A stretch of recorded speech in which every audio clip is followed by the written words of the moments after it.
Since the time I became counsel for the Aleph Institute, I have gotten to work with the Aleph Institute on various matters. I've gotten to work with them on individual cases where we've advocated for alternative sentences. I've gotten to work with them on policy initiatives, this summit being a prime example of that. And I'm also proud to say that I've gotten to work with the Aleph Institute in, as the insiders know, the instrumental role that Aleph played in the drafting and in the enactment of the First Step Act. Speaking about alternative sentences, there's a diverse range of options to hold individuals accountable in our system other than incarceration in a jail or in a prison facility. For example, community-based supervision, treatment, and training programs, which can often provide needed rehabilitation at a much lower cost and with more efficacy than placing an individual in a custodial setting, and frankly, at no sacrifice to public safety. In our next discussion, a panel of intrepid judges will share with us their insights into what works in the alternatives and how to adopt the broadest range of tools. Moderating this panel is Rabbi Yossi Bryski, the dynamic leader of the Alternative Sentencing Division of the Aleph Institute. I can attest firsthand that Rabbi Bryski works tirelessly to advocate for individuals whom he serves with passion and endless commitment. He leads a dedicated team of mentors, community service coordinators, and attorneys, including Ilana Ehrlich, who is here with us today, and Andrew Verblow, the former staff attorney at the United States Court of Appeals for the 11th Circuit. I can tell you this firsthand, that Aleph becomes deeply involved and familiar with every individual. It develops individualized alternative sentencing proposals that directly address the client's background and crime and advocate on their behalf. The clients must be eager and sincerely committed to transforming their lives, and these services are provided pro bono, of course, and only to those who are not a danger to society or predatory. So it gives me great pleasure to call up our panel. Rabbi Bryski and panelists, please come forward.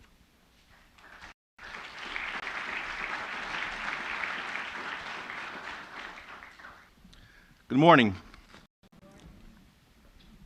So, 4 judges and a rabbi walk into a bar. No, that wasn't it. A rabbi and a judge come up to heaven after living a good, healthy life, and they're brought to the good place. But the judge is escorted to this beautiful, gorgeous mansion, and the rabbi gets this little condo. He's very offended. This judge, I know her. She's a very harsh sentencer. I'm a good rabbi, big congregation. Angel says, listen, we're very results-based up here. When you gave your sermons, everybody was sleeping. When she was imposing sentence, everybody was praying. The truth is that we all want the same result. We all want to help ourselves. We want to help others become better people. And sometimes that is accomplished through creative punishments. Parents have to come up with creative forms of discipline in order to guide their children. And today, we're going to discover 4 unique judges, how they approach sentencing with creativity, so the sentencing process brings more benefit to the individual and to society. I would like to introduce you to our esteemed panelists. Chief Judge Virginia Phillips, Central District of California. Good morning. Thank you for coming. Judge Frederic Block, Eastern District of New York. Shalom. He's also known as Judge Fogel to some of us. Judge Esther Salas, District of New Jersey. And Judge Brooke Wells, District of Utah. Thank you so much, all of you, for coming. It means a lot to us. We'll begin, Judge Phillips, by asking about your special program. A lot of us are familiar with the program in California, the CASA program. Please describe your CASA program. Thank you for the invitation to be here today. Our CASA program, CASA stands for Conviction and Sentencing Alternatives, was formed in 2012 through the inspired leadership of our chief judge at the time, Audrey Collins, our federal public defender, Sean Kennedy, and our United States Attorney, Andre Barat, who is now Judge Barat, one of my colleagues. And what they presented to the district judges, we have 28 judges. Well, we should have 28 judges. Right now we have 8 vacancies. But the 27 or so judges that we had at the time. And it was, frankly, a bit of an uphill battle to convince. As chief judge, I sometimes say, I can't convince my colleagues what side the sun comes up every morning, to convince everyone to buy into this program.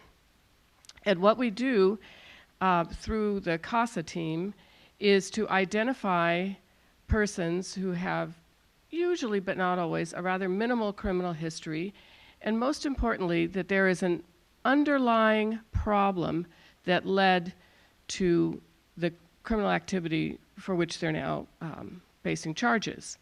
So most commonly, those are drug offenses or financial offenses, but they range all the way up to, and this was an exception, but one of our star graduates, threatening to kill a federal judge. But generally nonviolent offenders, and those who have either a mental illness, a substance abuse, maybe a gambling addiction, an underlying issue that we feel with the help that they need and their families need, we can overcome their problems, get them reintegrated into society. We have 2 tracks. Track 1 are those who, if they successfully complete the program, have the charges dismissed completely. They have no federal felony on their record. Track 2, if they complete the program successfully, do not serve any time, they are guaranteed a sentence of probation. That's a very quick overview. Thank you. What's your selection process? How do you determine exactly who is eligible for the program, and what are the obligations that the court imposes on the participants? Anyone can, sometimes the donation for a person to participate comes from the judge to whom the case is assigned. More often it comes from the defense attorneys, public defenders, or our CJA attorneys. And they write a formal sort of proposal as to why this person is a really good candidate. The CASA team consists of federal public defender, an assistant United States attorney, a pretrial services officer, and a judge. When we started out, the judge participated in going through the various candidates and vetting, but because we had concerns about Rule 11, the judge no longer takes any part in that selection process. And then once the candidate is selected, the judge to whom the case was assigned must agree that the person can participate in CASA, and the CASA judge, we have 4 CASA judges in our district, must accept that person. I don't know of a case where a CASA judge has turned anybody down. But the obligations are considerable. People participate in CASA for anywhere from 12 months to 24 months. During that time, they must do a number of hours of community service. It varies a little bit depending, but somewhere around 100 hours of community service. They have to attend weekly or later maybe bi-weekly meetings with the CASA team at the courthouse. They have to have 40 hours every week of productive work, meaning either employment, schooling, and of course they must, for those who have a substance abuse issue, go to drug counseling and testing, and many of the participants, if not all, participate in mental health counseling. If there are setbacks, we sometimes use flash incarceration, maybe several weekends in jail. That doesn't, in my experience, hasn't happened often, but sometimes. Or additional hours, perhaps, of community service, or even stretching the program out so that they serve up to 24 months. Thank you. Since we're very result-based, what's your graduation rate? So glad you asked, because I got some statistics here. We have had, since the program started, 222 persons accepted into the program. 52 are currently still in the program. We have 137 graduates. 18 people who were terminated did not successfully complete the program, and 9 who decided not to participate, usually because the judge to whom the case was originally assigned did not okay the transfer to a CASA judge. Once it's transferred to the CASA judge, we have the case forever. If the person doesn't complete the program, I would be the one who sentences him. We have all the responsibility for the case. What if they complete the program? From those that do and successfully complete the program, do they reoffend? Well, we're still working on a model to track that a little better, but I can tell you so far of the persons who have been in track 2, where they're still being supervised because they're on probation, we have not had any reoffenders.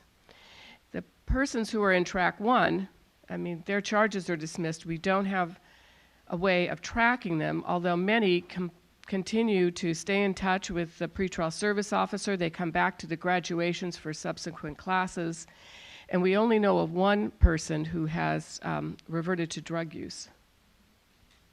Wow. Judge Phillips, my colleagues in Los Angeles met with you and they were raving about your leadership and your compassion. And thank you very much for sharing all about your CASA court. Judge Salas, in May of 2015, Judge Hayden and you founded POP, P-O-P, Pretrial Opportunity Program. What have you learned from your involvement with drug courts, and what are the broader implications for alternative sentencing in general? Well, I also want to acknowledge Chris Dozier, who's here. She's the Chief of Pretrial Services. She was really the person that set all of it in motion, and we followed her along the road and on this journey. I can say that I've learned so much, and one of the things that I want to do, we have a front entry program. We obviously identify individuals who have substance use issues, and we require that they participate at minimum 12 continuous months in the program. It's much longer than that, because before they're even identified for our program, they have to show a willingness to participate and to want to rehabilitate their lives. And so Chris, along with pretrial services officers that are also here, John Mueller, Diana Guido, and others, identify these individuals who have potential and who have promise and who have drive. And we include them into the program where then they must then stay they have to obviously remain sober with professional or educational goals.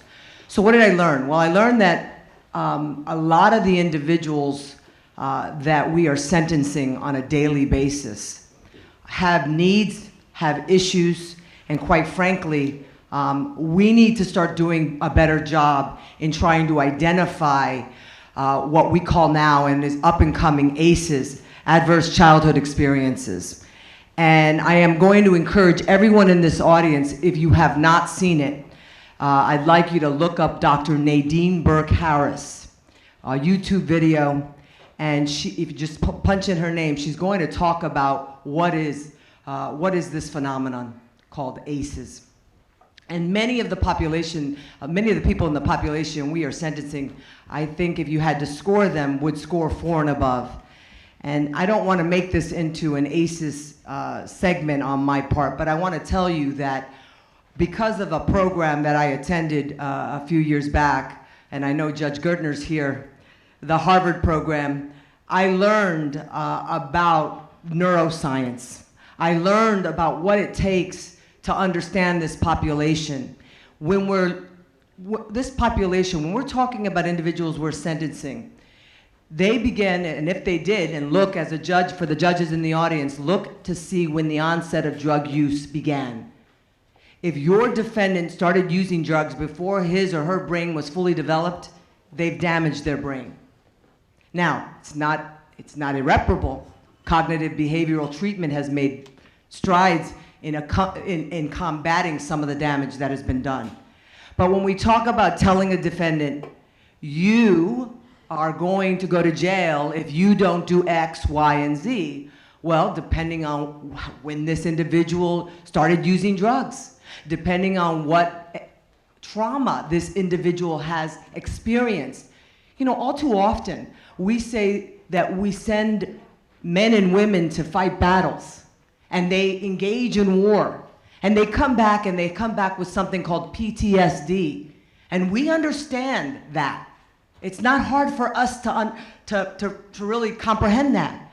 But what about a child whose mother has been addicted to crack, who has sold her body for drugs, and this child has seen it? I sentenced someone recently, 5 years old, saw that. That's trauma, guys and gals. How about the child who has gone from foster home to foster home and beating to beating? That's trauma.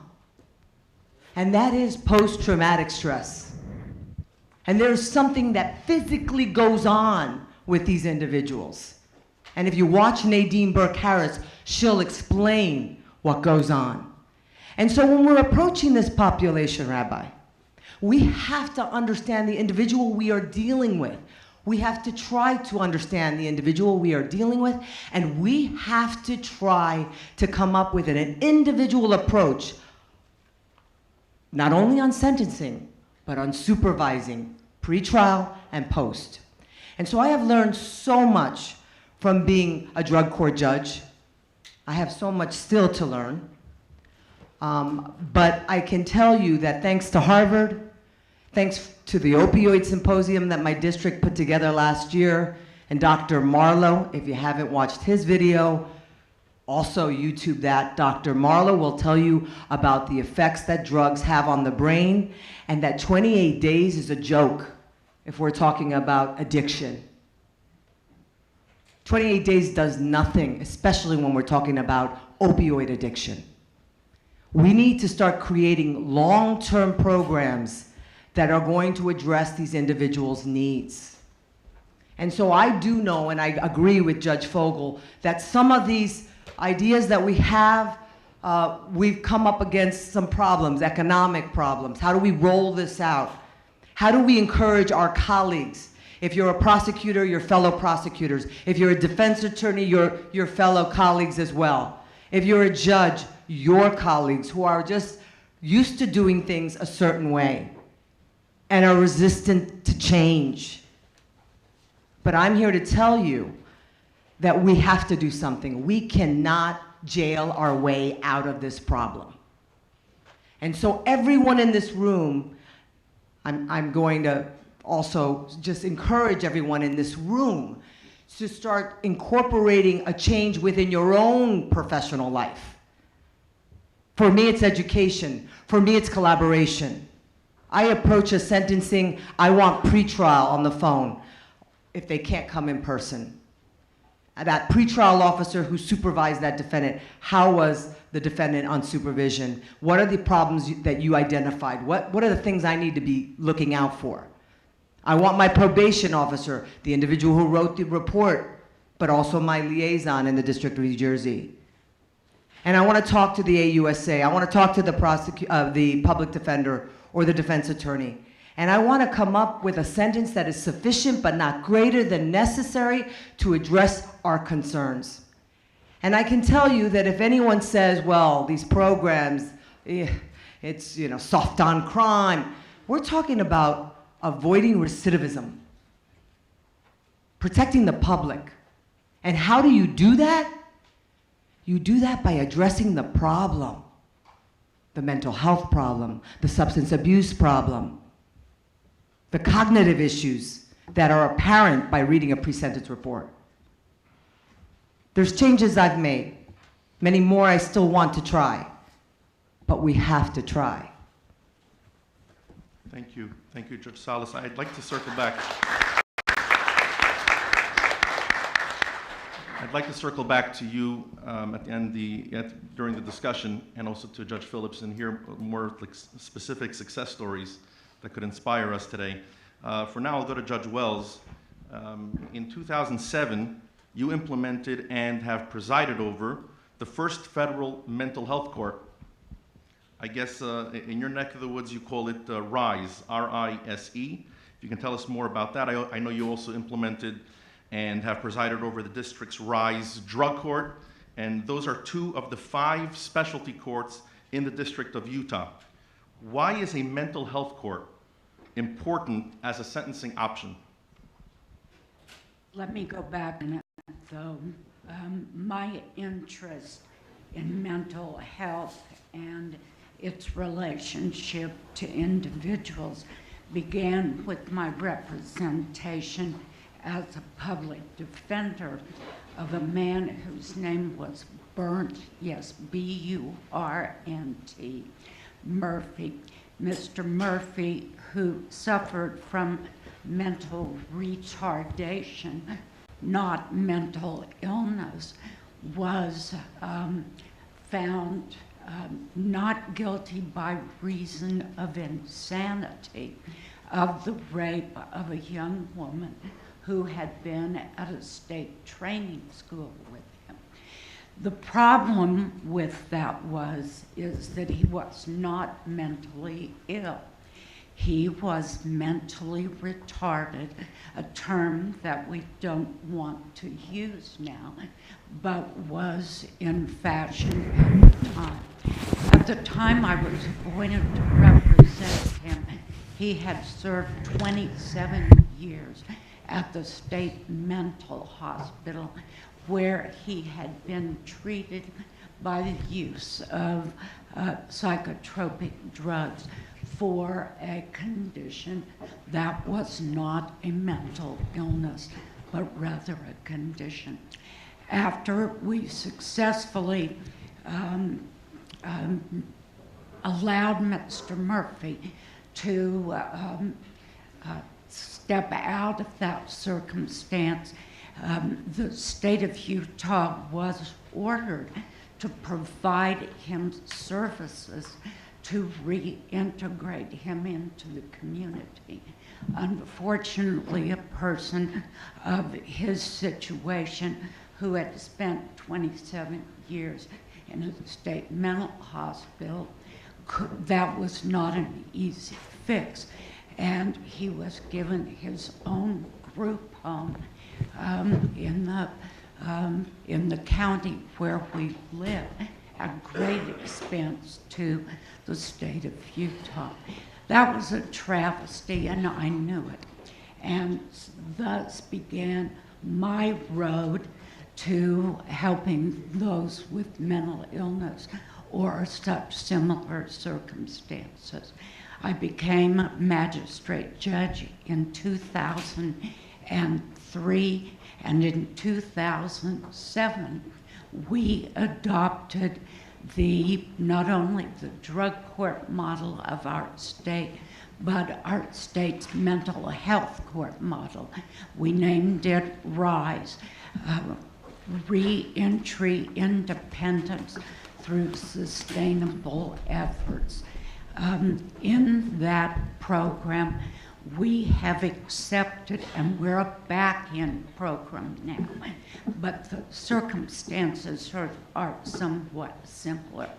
On the back end, we have recognized those people who have come out of federal prison who have a severe persistent mental illness, previously known as Axis 1, until the DSM-5 has recently been deactivated, for a lack of a better term. We look to these people, many of whom have served up to or in excess of the 27 years of Mr. Murphy. They are mentally ill. You can recover from mental illness, but you cannot be cured of it. With that in mind, it is our goal in our court to provide a plan for each individual, as Judge Salas has said, recognizing the specific needs of that person and we make a plan for them. You know, we look at housing, we look at benefits, we look at treatment, and that is to include drug compliance where necessary, so that when these individuals are through with their supervision, they have a solid path and community support with which to work with. Many of them come back regularly. It is a home, if you will, for such persons. It's done on the front end in the state. I am hopeful that we can expand that. But I would urge everyone here, if you don't have a mental health court, to look into it. We've established the model. We'll give the structure to you to help you. Thank you, Judge Wells.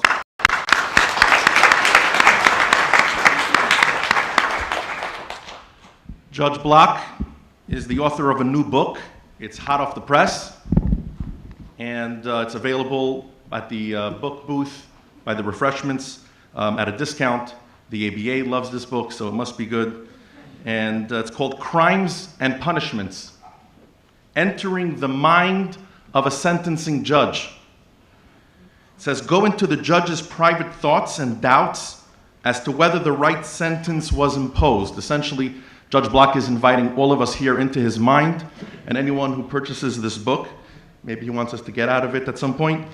The book shows what sentencing is all about and how at least one federal judge deals with this awesome aspect of judicial responsibilities. We'd like to ask Judge Block to please speak about this book, and also, if you can tell us, what, and I can pass this on to the other panelists eventually as well, what is the most important sentence that you've rendered? Glasses on, I have to hold this microphone, I have to wave the book in front of you, and all of you look a little foggy right now because of my eyesight. Anyway, let me just start by just congratulating everybody here. I hope you can all hear me. You have here representatives of 4 of the 94 districts in the United States that have implemented creative alternative programs. There's only 24 of the 94 that have done that. Here you have 4 representatives of that. And of course, there are variations on the theme. The Eastern District of New York is proud of its program, its POP program, its SOS program. One of the things I'm going to try to show you right now is the latest publication of the Eastern District. I'm sorry I didn't make it available here. I have so many books I've written, so many things to bring you. I don't know what to do first or second. But it tells about our pretrial opportunity program, our special option services program. There are variations on the theme, but the important thing to take away is that all of us are trying, and we're aware, and we're sensitive to the crying need to think about what to do instead of sending somebody to jail. Rehabilitation is one of the major goals of sentencing, and we are great believers in that. But where are the other 70 district courts that have not yet embraced any concept of alternatives to sentencing? So hopefully, because of the Aleph Institute, it's important to become aware of where we are at, how much further we have to go, and to really hope that when we get here next time, when Judge Feifel Block, whenever I speak at the Aleph Institute, I'm not Frederic Block, I'm Feifel Block. We'll be here again, hopefully, Rabbi, where all of the judges of all of the district courts in the United States will have embraced concepts of alternatives to incarceration.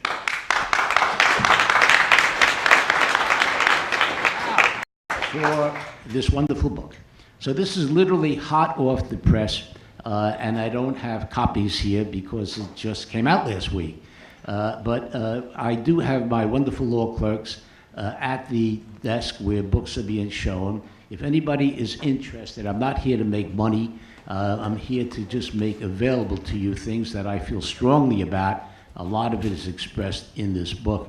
So there's an order form, there's a discount from the ABA. If anybody's interested, you can come to the book thing, and I'll be there also, make myself available during the breaks. If you want to chat with me about anything, I think that one-to-one type of opportunity, I should make myself available for that. But the reason I wrote this is because there are alternatives to incarceration. And I thought it's important to let the public become sensitized to how a judge goes about thinking about how to incarcerate, if at all, someone. And the most important part, and I'm sure my colleagues will agree, to being a federal court judge on any court is the extraordinary discretion we have in sentencing. Everything else is, in the statute this way or that way, but when it comes to sentencing, you give one sentencing dynamic to 10 different judges, you come up with 10 different responses. And that's kind of bone-chilling, because the human being is at the other end of the line. And what goes on in the mind of a sentencing judge may very well affect what the number is and how that person is going to be sentenced.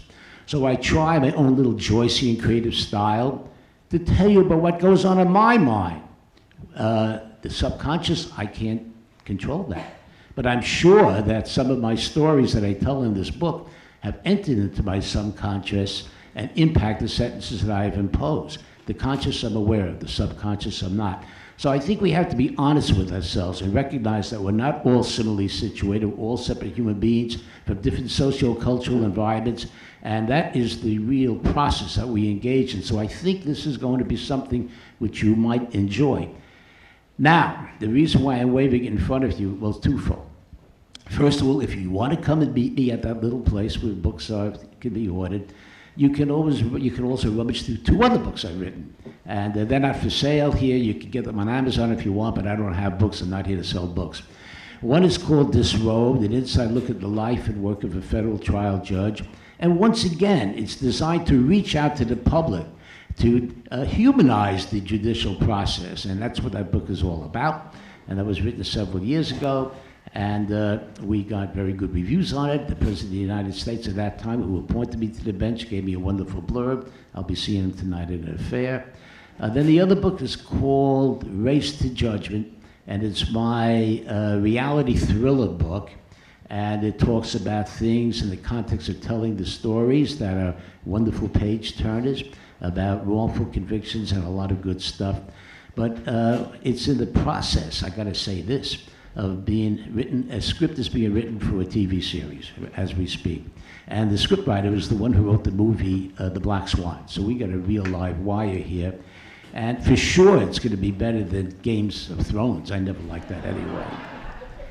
So we can talk about that. You can rummage through those 2 books if you want, and I'll be happy to talk to you. So why am I holding this book up? Because the last chapter of it is about collateral consequences. Anybody ever hear that phrase, collateral consequences? And it's about the story of Cheryl Nesbitt. So this book takes different sentencing dynamics and talks about cases that I've had and how I went about sentencing people in the context of those cases. Uncharged conduct. The judge can consider uncharged criminal conduct in sentencing. Most people are shocked by that.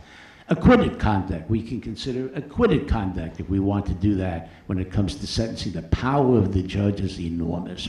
How do we sentence the mafia? How do we sentence a public official like Pedro Espada? How about the Gambino family? How about mandatory minimum sentences, which are becoming really, hot political fodder these days, right?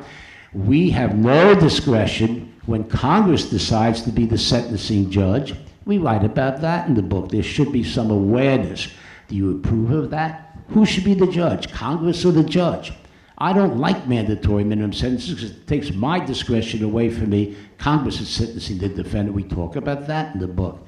So when it comes to the last chapter, which I'm going to talk a little bit about if you give me a few minutes, it's about Cheryl Nesbitt. And sometimes, and I write about this, what is it that we think about when we sentence somebody? Well, I just happened to read Michelle Alexander's book called The New Jim Crow. I thought it was a really compelling, interesting polemic. I gotta put my glasses back on. And I write about this in the book, and this is what animated me, that entered into my mind before I decided to sentence Chevelle Nesbitt. And I read this, and it's a polemic. She writes in a very dramatic style. I have never had the pleasure of meeting Professor Alexander, hope to do that one of these days. But when I read this part of her book, at the same time that Cheryl Nesbitt was convicted of, bringing drugs into the country, it's basically run-of-the-mill type of drug case, I started scratching my head, and I started to think about collateral consequences. And here's what animated me. Here's what entered into the mind of this sentencing judge when it came to sentencing Cheryl Nesbitt. This is what Professor Alexander wrote. It's in the book. Today, a criminal freed from prison has scarcely more rights and arguably less respect than a freed slave or a black person living free in Mississippi at the height of Jim Crow. Those released from prison on parole can be stopped and searched by the police for any reason and returned to a prison for the most minor infractions, such as failing to attend a meeting with a parole officer. The whites-only sign may be gone, but new signs have gone up.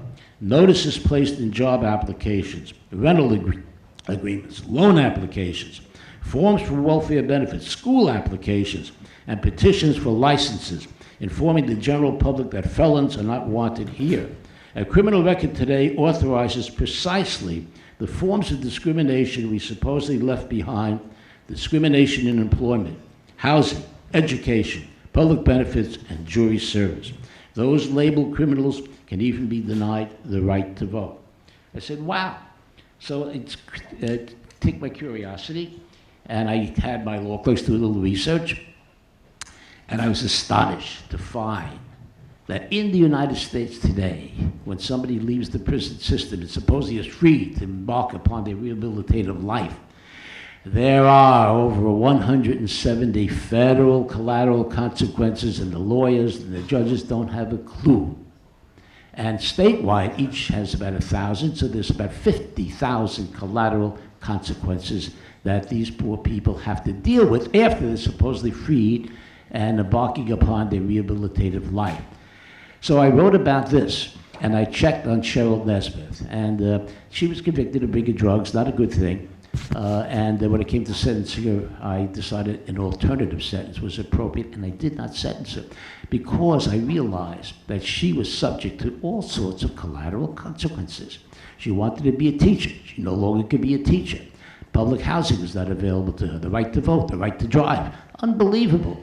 And then I decided to put her on probation instead of that. And I wrote a lengthy decision, the Nesbitt case. I think I circulated it here. You might want to read it. And it triggered a debate throughout the country. I was asked to speak here and there about it. And suddenly the concept of collateral consequences took hold. In the Eastern District, in my court, the probation department has to put down in its pretrial services report a paragraph talking about collateral consequences. In my district, the U.S. Attorney has to discuss collateral consequences. In my district, lawyers have to discuss what collateral consequences their clients may face. I think that I would hope that this would spread throughout the country, and this sensitivity and awareness, with the help of programs like the Aleph Institute, would become something that people are going to respond to. This person deserved an alternative to incarceration. She had a perfect record. She had a bad head. They didn't excuse her. She was convicted. She's a felon, but she did not deserve to go to prison, having to face all of the collateral consequences that Congress just enacts, or the state legislatures enact, because they're not concerned about that political constituency. So just to wrap up, to give you an idea how silly this is. So when I spoke to a major symposium in Oregon not too long ago, I'm going to get different types of glasses, I think. I told them about some of the collateral consequences that exist in the state of Oregon. As an example of why it is we have to pay a little attention to this. Ineligible to visit inmates. Ineligible to reside with child care provider. Listen to this one. Ineligible to be black bear cougar agent for the Department of Fish and Wildlife. What were they drinking when they did that?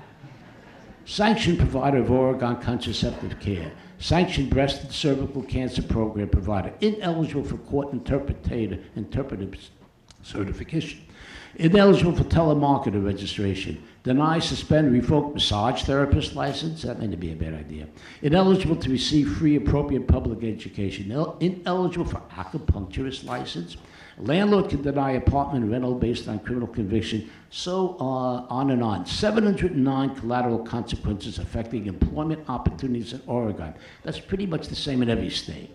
18 collateral consequences affecting government benefits in Oregon. Pretty much the same in every state. 154 collateral consequences affecting civic and political participation in Oregon.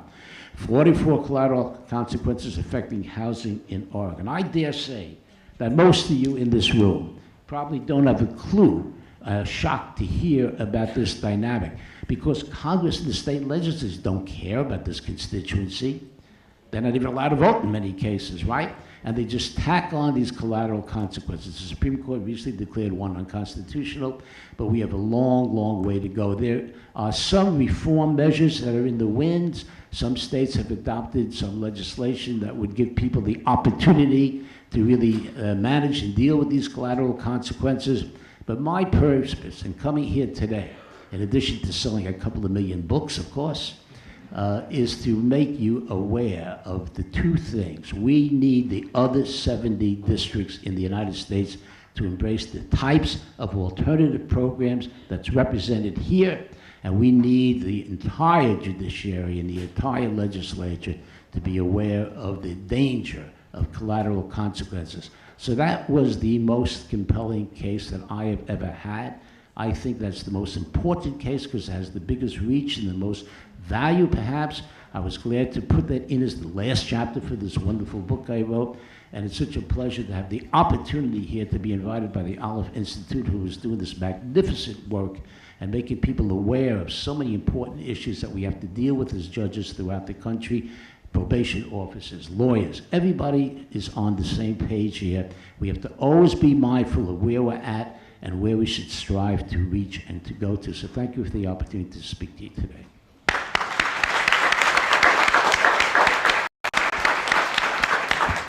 Thank you, Judge Block. I'd like to open the floor. You gave us a lot to think about.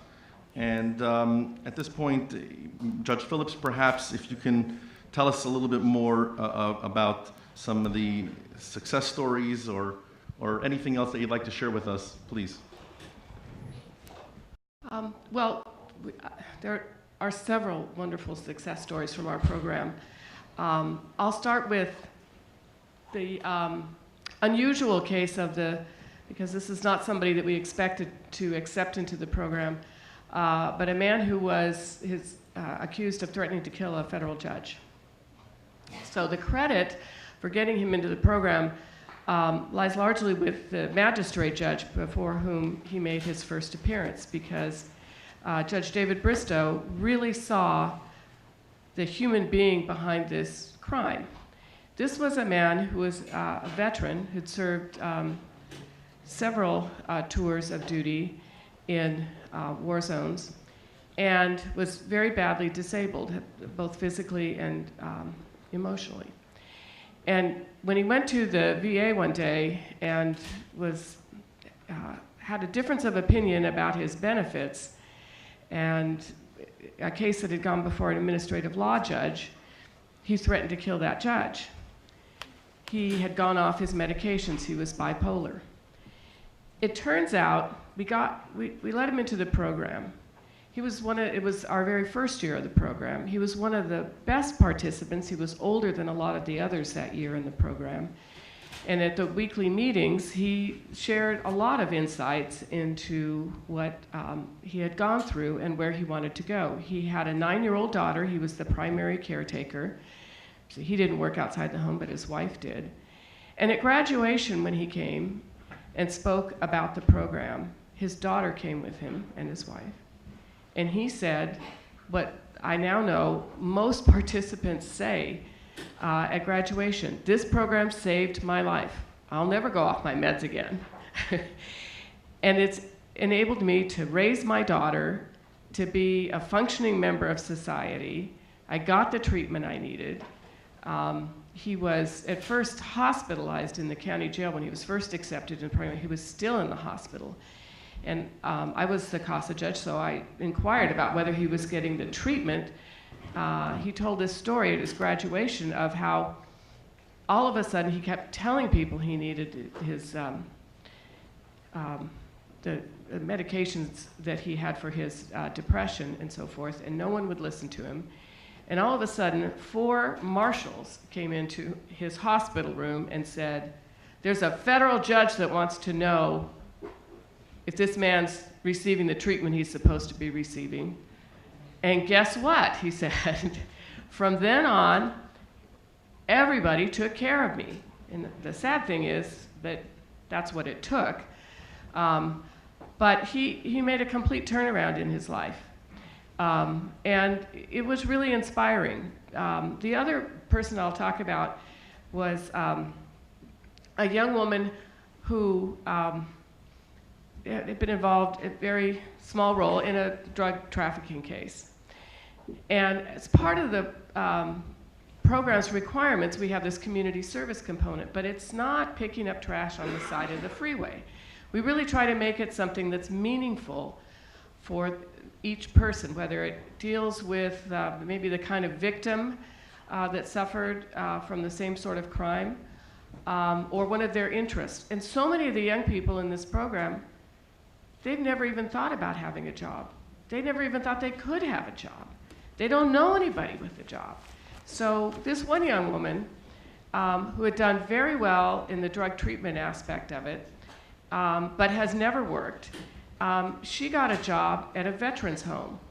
First, she was cleaning the toilets, and she loved it because this was her first job. And she had great rapport with the men in the veterans home. She ended up getting hired there full-time as a cook, and the difference it made to her self-worth and her goals in life was tremendous.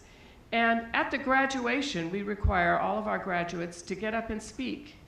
And it's a really daunting request for people to get up and speak before about 100 to 200 people. They're family members, but federal judges and so forth.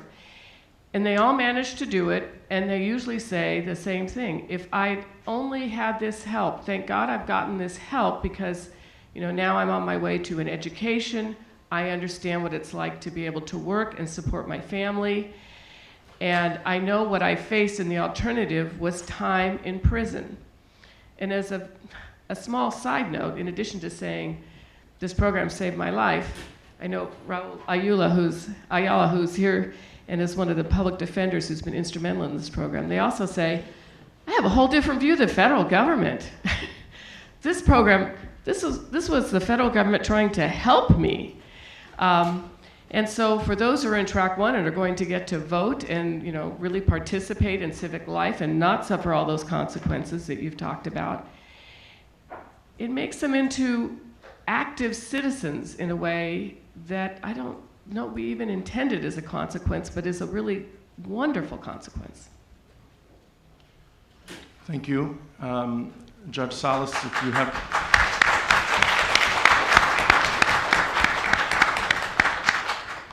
Judge Salas and any of the panelists, if you have any stories or perhaps some type of resistance that emerged in the programs that you've created, that you're managing, and maybe visions for other programs that we can walk away with, if you could please share it with us.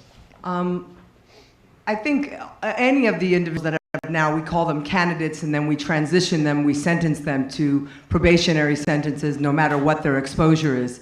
Those are all my success stories, our success stories. One of the things that I will tell you that's a common theme, getting someone sober is just the start. And it is about, a lot of them are dealing with mental health issues, a lot of them are dealing with just coping mechanisms and collateral consequences. And so what I find, and I know that I speak for Chris and Judge Hayden, is that a lot of these people have been told their whole life they're worthless. And all of a sudden they have a judge. We don't wear our robes. Judge Hayden and I, we sit at the same table, the team, which is public defenders, the U.S. Attorney's Office, probation, pretrial. Every month we meet. And the thing that we can see with each of the defendants and our transitioners is that someone cares, that someone's interested to know how was their month, what are they struggling with.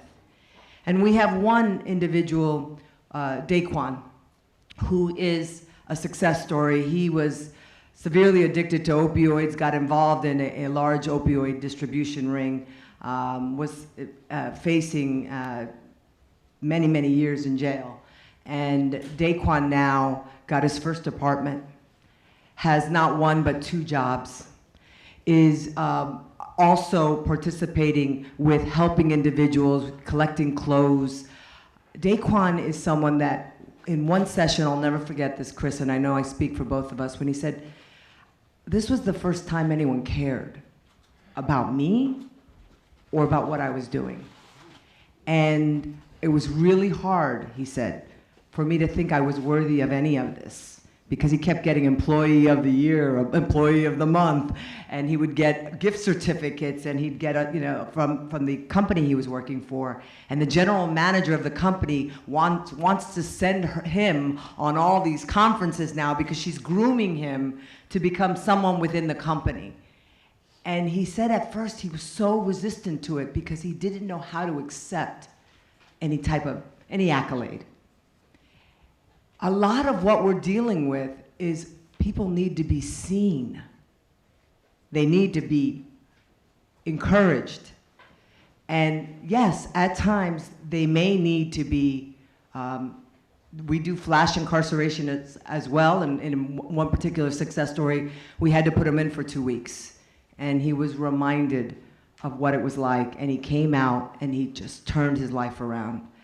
And so I have so many success stories I'd love to share, but obviously I'm cognizant of the time and the other panelists.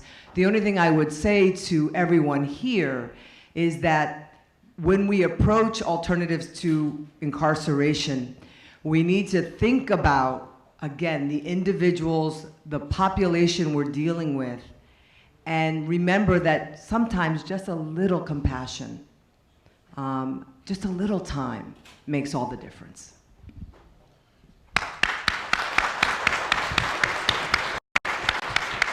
So as I'm listening to these inspiring colleagues of mine, some thoughts trickled into my mind. So Judge Fogel, I don't know whether he's still here, yes or no. Where are you? All right. So you are in charge of the AO. You know that one of the things you do for a newly minted judge is you send them to baby judges school, right? And there, I don't know what it's like today, but 100 years ago when I was there, boy, we got Rusty Burgess who really told us all about how you sentence people, how you handle the advisory guideline range, how you calculate those numbers, et cetera, et cetera. But I wonder, since you're in charge of this, all you were, whether or not today, my colleagues, the newly minted judges, when they go to baby judges school, are told about alternatives to sentencing, are educated about what we're talking about today, so that everybody in the United States can be part of what we're talking today. So I'm going to put you on the spot because that's my nature. Thank you, Judge Block. Anytime. Yes, as a matter of fact. It was actually one of the things when I was at the FJC, we spent a tremendous amount of time rethinking how to talk to baby judges about sentencing. Used to have an entire day on implementing the guidelines as written. Now, there's about an hour on that, and the rest of it is about how you sentence somebody, how you deal with your own human processes, how you deal with implicit bias, how you deal with emotion, how you think about the offender, and what other alternatives there are. So, resounding yes to your question. It's great to know that. I assume my new book is going to be mandatory reading for all the new judges. Judge Block, I don't know if you mentioned your book, if you want to take a few moments.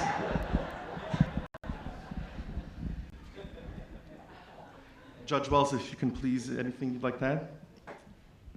I just was thinking about some other statistics that I think people should be cognizant of in terms of finding out about the individual before sentencing and upon release. And that is it is estimated that over 60% of those that are incarcerated suffer from severe and persistent mental illness.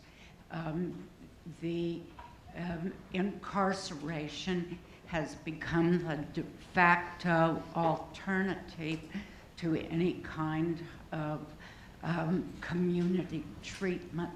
Once the mental hospitals were leveled, so to speak, the problem was the populations were then dumped into the communities, but the communities didn't pick up on their responsibilities.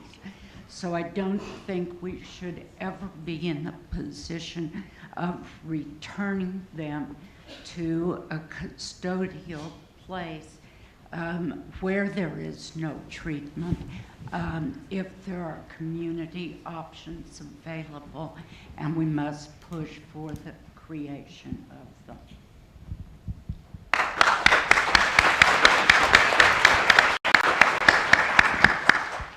So I wasn't aware that that's what it's called. I never went to baby rabbi school, but maybe we should create one. Judges, any last words?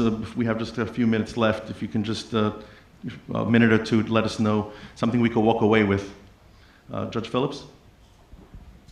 The opportunity to work as a CASA judge is the most rewarding thing I've done. I've been a judge since 1991. I've been a district judge for 20 years this year. And, you know, I think maybe all of us think, well, we're compassionate people. But the ability to sit down face to face every week or so, as you said, without our robes, at a table, and the judges who participate in the program, just like the public defenders and the assistant United States attorneys, we don't get any case credit. It's volunteer work in a sense. And listen face to face to the stories of the defendants. I always said that, you know, every week when I'd read pre-sentence reports, I'd think that's the worst childhood I've ever heard of, and then next week it would be worse. But learning about people's day-to-day struggles, you know, somebody who's trying to work, in Southern California, we don't have the best public transit system. And maybe they're in a rather isolated part of our district, their car breaks down, they can't get to work, they lose their job, then they're evicted, and then their kids are and it's the simplest thing, like a car breakdown that starts this chain of events. People live so close to the edge, and even when they're trying really, really hard, it doesn't take much to send their lives into a complete downward spiral. And so for me, getting to work in this program and seeing on a much closer, I guess the word now is granular, level, the struggles that people have, it's been a very sobering but enriching experience. Thank you. Judge Wells? Likewise, I feel that my participation in the two courts over which I have presided have allowed me to find some inner peace and satisfaction because you find that helping others does really pay back over and over again. Thank you. I don't want to put you on the spot, and I didn't warn you, but if anyone wants to ask any questions, you can turn your mic on. We could just take one or two questions for the panel, and then Judge Salas can take the question, or Judge Block, or anyone. Please, there's a mic, I think, by your... I'll try to speak very loudly. Two questions. Judge Phillips, how did you get the buy-in from the prosecutors? I've tried the same thing in our district. Yep, they've closed the door. No, we got to get a conviction first, because what Judge Block says is so important is avoiding that first felony conviction. Now, we see very few people in federal court without felony convictions. But how did you get the buy-in? Well, we were really fortunate because, as I said, the program, to start with, was proposed by our U.S. attorney at the time, Andre Barat, as well as our public defender. But then, still, to convince my colleagues, One of the longest serving, most hard charging prosecutors, a guy named Steve Wolf, came and spoke to the judges in favor of the program, and then he participated. And he's a tough guy. All the participants at graduation would talk about, you know, they'd show up and he'd say, what the hell are you doing in shorts and flip-flops? This is a federal courthouse. You better not come like that next week. But the fact that this hard-charging prosecutor really wanted us to adopt this program made a real difference. Thank you. Got a question here? Yes. Where does the funding come from for all these additional services? Well, we have expended $665,000 since our program started in services, but the vast majority of that would have been spent anyway on drug treatment and counseling and so forth. Those services are available, but they maybe weren't as tailored. And of course, if you compare that to what it would have cost, even if everybody in the CASA program got 1 year of incarceration, which is a grossly conservative estimate, the cost of incarceration would be about $3.8 million. But it came from your budget for probation. And like I said, we don't have any additional staff. Everyone who works is doing it pretty much on top of their additional duties. We did get a grand total of $35,000 over the last 7 years from our attorney admissions fund to pay for the graduation ceremonies and a few other things that we give to the participants. Thank you. But check your pretrial services. I know they have a budget as well. So if you're looking at a front entry program, there may be some resources with your pretrial services, and obviously a probation has services as well. But our probation funding goes to reentry for the most part, right, Chris? The same holds for us. Probation and pretrial had to make a philosophical switch in terms of what they were going to spend their resources on, and they saw the benefit of our courts. Judge Salas, any last words? Yeah, I was just going to say re-entry starts at arrest. That's something that I know we often say, Chris Dozier says all the time. So when you're thinking about programs and when you're thinking if you're a prosecutor, defense attorney, or a judge, let's start thinking about ways that if we are going to release the defendant, what can we do to better the defendant's odds at showing the sentencing judge that he or she is amenable to rehabilitation? And that takes work. And it takes defense attorneys. As a former federal public defender for 9.5 years, I'm here to encourage defense attorneys that if your client is out on bail, you need to try to work with your client to start trying to find if it's mental health treatment, if it's drug treatment, if it's a job, whatever it is. The answer is not to leave the defendant locked up at home and then tell the sentencing judge, he's changed. You've got to show change. And so it takes defense attorneys to be as well, I think, aggressive and perhaps innovative in how to deal with pretrial release and adjustments. So reentry starts at arrest, and I think much can be done. Thank you. Judge Black, we still have another minute. You know, I believe in humanizing the judicial process and not hiding behind your black robes all the time. And when I sat, you know, in our program and rolled up my sleeves, took off my robe, and interacted with these people who are now being considered for, you know, cutting down on their supervised release term and graduating and dealing with their problems, I was overwhelmed by how impressed they were. This was even before I wrote the book, right?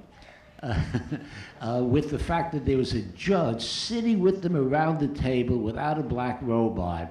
And I just realized at that time that if the judges would make themselves available to interact with these people, it's sort of like group therapy, I guess. We're not terribly trained. Maybe we should do a better job at training judges. But it made an enormous impression on them. So I think I would like to leave with the notion that whatever we do to really humanize the interaction between ourselves and our other fellow human beings, whatever their problems may be, we have problems also, goes a long way towards really creating what we want to do, a more just society. And once again, I'd like to ask everyone to please give a really resounding, loud round of applause for our special judges.